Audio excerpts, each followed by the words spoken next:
If the objective was to liberate the world from the threat of terrorism, data monitoring would prove to be a red herring. The only solution was to eradicate poverty, war, and oppression, most of which, he asserted, originated in policies devised by Western politicians intent on serving only the short-term interests of a powerful elite. As he spoke, Nat, who spent most of her working life feeding these men's overweight egos, set aside her irritation, the better to enjoy the spectacle of their baffled and indignant faces. Feeling a little fluttering resurgence of the interest he'd aroused in her at the time, she skimmed the rest of Palatine's biography. Born 1974. Mother died in a cycling accident when he was 14. Father, a doctor, became a recluse, addicted to opiates apparently, and left care of his son to various au pairs and boarding schools. A long list of cups and caps, though not quite as long, Nat decided, as the list of accolades she'd collected during her own school career.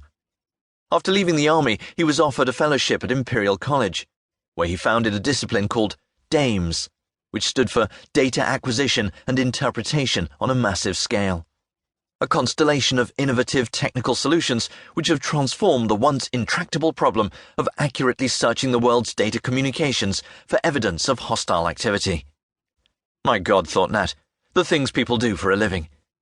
She opened her email and sent Clive Silk a message, copied in to Sir Peter Beddoes, with contact details for half a dozen of her most sluggish clients. "These are my top prospects right now," she wrote. "I'm expecting them to sign deals to a minimum value of £4.2 million over the next few weeks. Don't let them off the hook."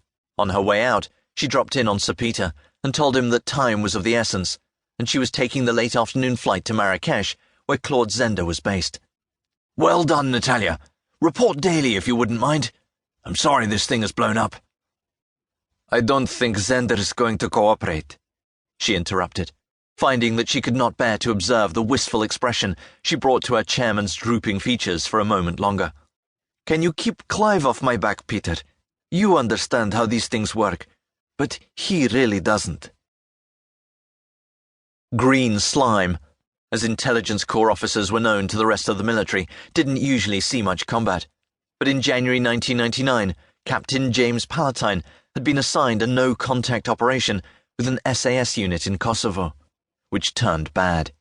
The things he had seen and done still slopped through his dreams. It was as if some stinking dungeon in his psyche had been breached and its inmates allowed to run amok. Afterwards, they'd offered counselling, but even the word had sounded feeble in his ears, like throwing an inflatable duck to a man drowning in sewage. He'd left the army and retreated to the lab, and, drawn by the idea that fighting might be an art rather than a compulsion whose depths he dared not plumb, he'd taken up Tai Chi. He could turn up at his master's gym whenever he liked, and Sam Hu Lee would make time for him, though he might have to work alongside my paying students, as Sam pointedly called them. It was 2 years since the Korean had charged James for his services. "You still come see me?" he observed one day. "I did something wrong. I put it right. For free."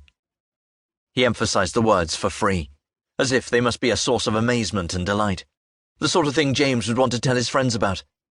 Whenever the opportunity arose, Sam would introduce James as "my charity student," a very sad case. Time had not dulled the pleasure this tease brought him. Sam's gym was a former boxing establishment in an unloved area of Kentish Town, sandwiched between a bedraggled dirt football pitch and an Edwardian council block. James elbowed open the double doors and saw Sam in the middle of the empty room, completing a form. Beneath his feet, 120 square yards of sprung oak floor gleamed with the luster of a racehorse's rump on a hot summer's day. The floor was Sam's obsession.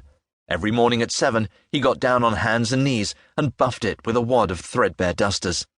And periodically throughout the rest of the day, he would glare with great loathing at the chipboard ceiling, which was blotched and stained with the story of a long succession of floor-threatening leaks. It wouldn't do to interrupt Sam's form. James walked over to the cotton rag rug that served as a changing room and pulled on a tracksuit, then watched his teacher cycle through the sequence of movements that composed the form.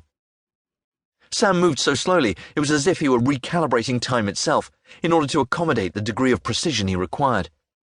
Finishing the form, he stood motionless for a moment, then looked up. "Charity student." "You are welcome." Sam was alive.